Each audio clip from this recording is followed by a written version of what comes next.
আসসালামু আলাইকুম ভিউয়ার্স, আজকে একটা নতুন রান্না নিয়ে আসলাম। এখানে দিয়েছি কুচো চিংড়ি আর দিয়েছি পেঁয়াজ রসুন, এগুলো আমি একটু কষিয়ে নেবো। আর কাঁচামরিচটা একটু পরে দিব। আর এখানে নিয়েছি কচুর ডাঁটা, কচুরমুখী, আলু, আরও কিছু উপকরণ আছে। হালকা একটু কষিয়ে নেওয়া হয়ে গেল। এখানে দিয়ে দিচ্ছি কাঁচামরিচ। দুর্দান্ত স্বাদের এই রেসিপিতে এখন দিয়ে দেব এই সবগুলোই উপকরণ। সব উপকরণ দেওয়া আমার এখানে শেষ। কচুরমুখী, কচুর ডাঁটা, আলু, কুচো চিংড়ি মাছ, আর এখানে দিয়ে দেবো আগে থেকে কেটে রাখা কচুর পাতা। কচু পাতাটা দেখলেই মনটা ভরে যায়, কত সুন্দর লাগতেছে দেখতে। দেখি রান্নাটা কত টেস্ট হয়। এই যে আমার সবজিটা প্রায় হয়ে আসতেছে, কত সুন্দরভাবে।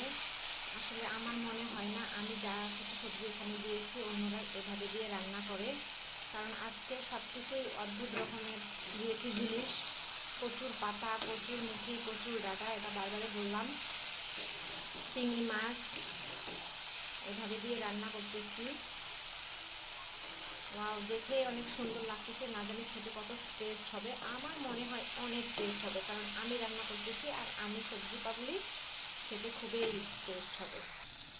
আমার তরকারিটা একদম রেডি হয়ে গেছে। আমার তরকারি এখন এই তরকারিটা দিয়ে আগে খেতে চলে যাব। আর এই যে ভিউয়ার্স, আমি চলে আসলাম রান্না শেষ করে খেতে। গরম গরম তরকারি। আসলে আমি এইভাবে মাঝে মাঝে বিভিন্ন রকম সবজি একসাথে করে রান্না করি, এত যে টেস্ট হয় খেতে, কি আর বলবো।